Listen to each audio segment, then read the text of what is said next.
उनका नाम लिखा हुआ था, पहले तेजस्वी यादव का नाम लिखा हुआ था। जब मैंने वहाँ खबर चलाया कि ये सड़क है छितरौली का, जो महुआ प्रखंड, महुआ अनुमंडल में पड़ता है या महुआ विधानसभा में पड़ता है, जहाँ के विधायक मुकेश रोशन जी है, और नाम लिखा हुआ कहाँ तेजस्वी यादव का, बोर्ड टंगा हुआ कहाँ राजापाकर प्रखंड में। तो मेरे खबर चलाने के बाद वो बोर्ड में नाम कट जाता है नीचे से तेजस्वी यादव का, और प्रतिमा दास का नाम लिखा जाता है। फिर मैंने प्रतिमा दास से, जो कि वीडियो मेरा वो ऑडियो वायरल हो रखा है चैनल पर, देख लीजिए कभी निकाल करके, जब उनसे सवाल किया तो वो कहती है क्या कि हम सब जगह के विधानसभा का ठेका थोड़े ले रखे हैं। जब मैंने उनसे पूछा कि ठीक है मैडम, जब आप बोलते हैं विधानसभा का ठेका नहीं ले रखे हैं तो विधानसभा में जाकर यही बात आप बोलिएगा कि हम अपने विधानसभा का ठेका नहीं ले रखे, तो क्या आप भी उसी तरह हो जाइए क्या? देखिए, ये तो हम उस तरह के होंगे कि नहीं होंगे ये तो भविष्य पर भविष्य बताएगा। आज मैं अपनी बात करता हूँ, मैं पेशे से वकील हूँ और लगभग 1500 मेरे पास केसेस हैं। अच्छा कमाता हूँ, खूब कमाता हूँ, इतना ज़रूर कमाता हूँ कि मैं संपन्न हूँ, मैं अपना बाल बच्चा को अच्छे तरह से पढ़ा सकता हूँ। मुझे अब मेरे वह जितने भी मेरे पास क्लाइंट हैं, आप जाके उनसे पता कर लीजिए कि वकील साहब क्या करते हैं, उनका व्यवहार कैसा। अभी भी मेरे पास 4-5 क्लाइंट खड़े हैं। मेरा व्यवहार उसी से पता चल जाएगा कि मैं जिस पोस्ट पर हूँ आराम से ठग सकता हूँ, लेकिन उससे मेरे पास संतुष्ट ग्राहक है। 1 दर्जन से भी ज़्यादा मेरे पास ऐसे केसेस हैं जिसको मैं फ्री में लड़ता हूँ, और 1 दर्जन इतना ऐसा केसेस है जिसको मैं डिस्पोजल भी करवा दिया। नहीं विश्वास हो तो आप रमेश सिंह चंदेल, मेरा फेसबुक आईडी है, इंस्टाग्राम है और यूट्यूब है। मैं जितना मुकदमा जीत रहा हूँ और जिन लोगों को जीत रहा हूँ और उससे जो फीस ले रहा हूँ वो सब डाल रहा हूँ।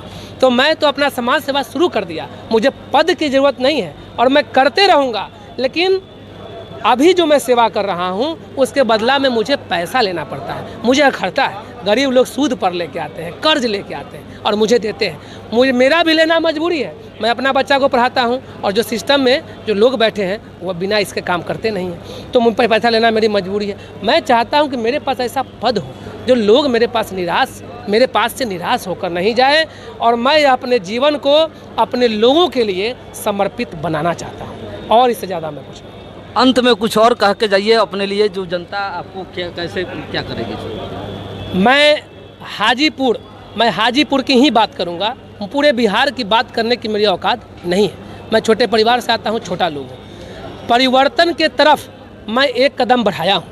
हाजीपुर की महान जनता है, हाजीपुर की महान जनता, आपने लुटेरों को 25-25 साल दिया है। एक बार जाति और पार्टी से ऊपर उठकर प्रत्याशी को सपोर्ट करिए, मुझे वोट करिए। हाजीपुर को 5 वर्षों में मैं इतना ज़रूर परिवर्तन कर दूंगा कि यहाँ पर रोजगार का अवसर होगा, भय मुक्त शासन होगा।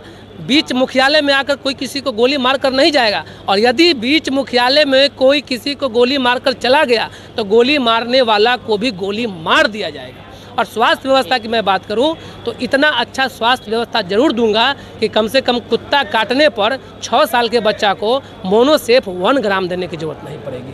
धन्यवाद। चलिए, अब जो इन्होंने जो बातें कही, हालांकि ये लोकतंत्र की जननी वैशाली, अब शुरुआत करना आपको है कि इतने सालों से आप लोग 3 घंटा लाइन में खड़े होकर के हाथ में आधार कार्ड और वोटर कार्ड लेकर के जाते हो किसी को ठप्पा मारने, तो उसके बारे में एक बार सोच जरूर लीजिएगा कि वो किस लायक आदमी है और हमारे लिए क्या कर सकता है।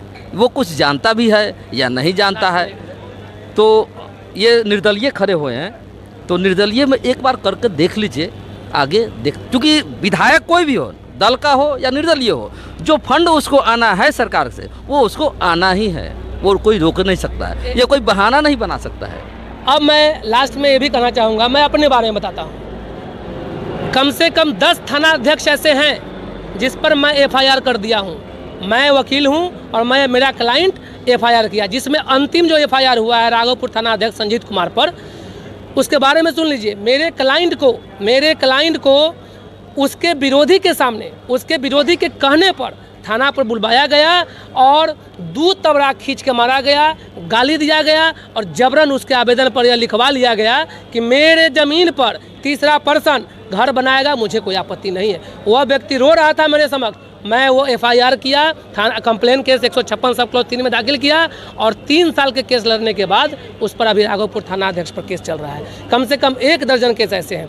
100 आदमी ऐसा है जो मेरे पास आया, कहा कि राशन कार्ड में दलाली हो रहा है, 5,000 मांग रहा है, 3,000 रुपया मांग रहा है। मैंने कुछ नहीं किया, मैं फ़ोन भी कर सकता हूँ, मैं भी फ़ोन पर बड़े बड़े अधिकारी को डांट सकता हूँ, लेकिन मैं उसके साथ SDO साहब के पास गया, एक नंबर लगाया। पिछले इलेक्शन की मैं बात कर रहा हूँ, लोकसभा का चुनाव चल रहा था, जब मैं एक स्टाफ से पूछा कि SDO साहब से मिलना है, वो कहते हैं अभी नहीं, आइए इलेक्शन के बाद। मैं एक चिट्ठी लिखा और अंदर SDO साहब के पास भिजवाया। सारा आदमी गया, SDO साहब एक बटन टिपे, आदमी आया और 100 आदमी का राशन कार्ड बन गया। बिना पद का मैं इतना काम कर दिया हूँ नारायण कि मुझे काम करने की ज़रूरत नहीं है, मुझे कहने की ज़रूरत नहीं है। अगर आपको विश्वास ना हो तो मेरे तमाम क्लाइंट जो मेरे भाई बंधु हैं उनसे पूछिए। मैं आज इंडिपेंडेंट कैंडिडेट भी हूं और इंडिपेंडेंट वो एडवोकेट भी हूं।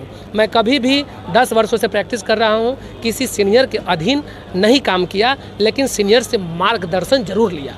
तो मैं इंडिपेंडेंट वकील हूं और मेरे पास जितने भी क्लाइंट हैं आप एक बार पता कर सकते हैं। आप अभी जो थाना की बात बताएं कि 10 थाने पर आपने केस दर्ज किया था, एक देसरी का मामला है जो मैं आपको बताता हूँ। देसरी में क्या था, उस समय थी बबली कुमारी वहाँ के DSP।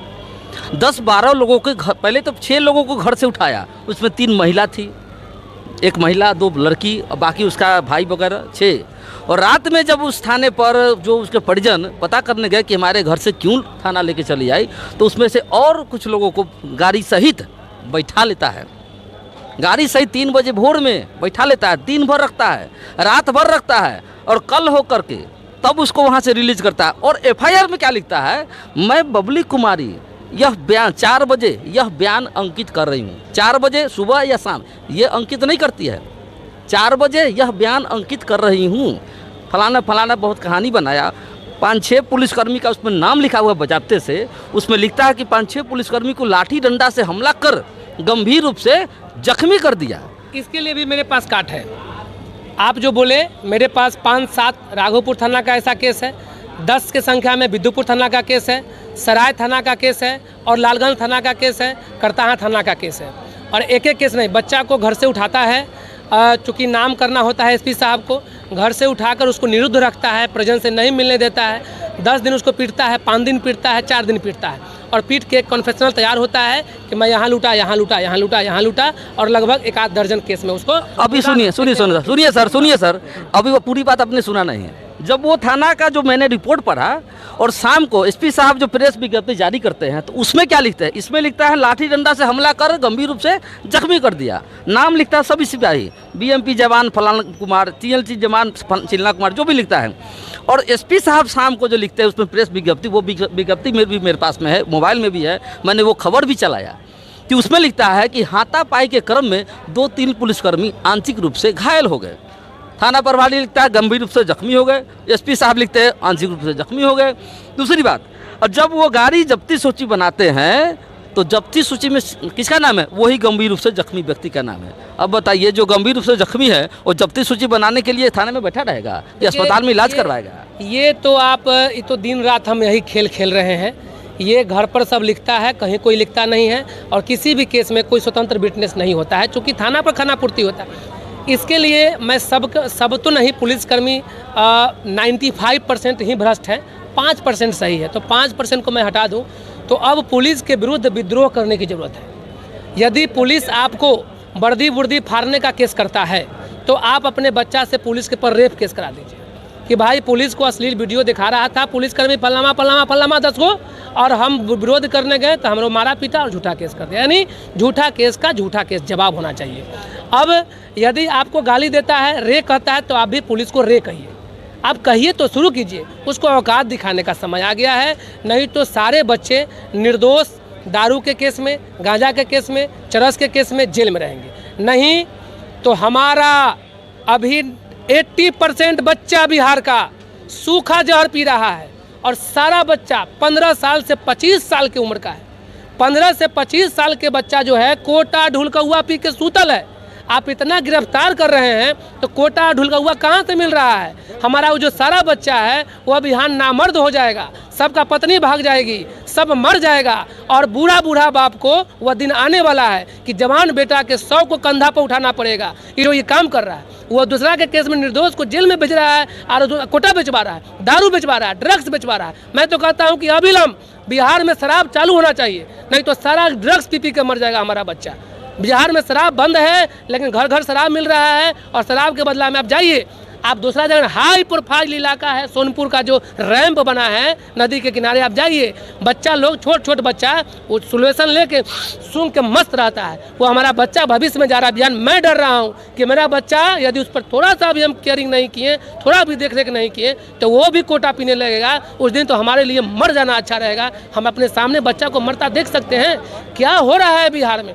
परिवर्तन की जरूरत है। अगर परिवर्तन नहीं हुआ तो बिहार का नस्ल खराब हो जाएगा और हमको क्या मिलेगा? केवल बिहार में मैक्सिमम आईएएस है, आईपीएस है, ठीक है, बिहार मैक्सिमम आईपीएस आईएएस दे रहा है, लेकिन वो बच्चे जो आईपीएस आईएएस बिहार के बन रहे हैं उनके परिवार बिहार से क्यों पलायन करते जा रहा है? बिहार में वो क्यों नहीं सुरक्षा व्यवस्था है कि बिहार में बड़ी बड़ी कंपनियां आए, लोग दिन दहाड़े लोगों को गोली मारकर भाग जा रहा है। बड़ा बड़ा बिजनेसमैन गोली खाने के लिए आएगा कि हमको गोली मार दे? अभी कुछ दिन पहले परिवर्तन कीजिए, एक परिवर्तन कीजिए, पहले हमसे शुरुआत कीजिए, हमको वोट दीजिए और सारा निर्दलीय को वोट दीजिए। निर्दलीय से बिहार मजबूत होगा। ये झूठा भ्रम फैलाया जा रहा है कि पार्टी को मजबूत कीजिए, मोदी जी का हाथ मजबूत होगा। मोदी जी का हाथ मजबूत है, उनको मजबूत करने की जरूरत नहीं है। हमको हाजीपुर को मजबूत करने की जरूरत है। हाजीपुर की धरती रो रहा है, हाजीपुर के लोग रो रहे हैं और हम मोदी जी के हाथ मजबूत करने जाएंगे? पहले तो आप देखिएगा। इसलिए मैं कहता हूं कि पहले मन समर्पित कीजिए, उसके बाद तन समर्पित कीजिए, उसके बाद जीवन समर्पित कीजिए और जब जब मौका मिले बिहार की धरती के लिए कुछ कीजिए। धन्यवाद। धन्यवाद।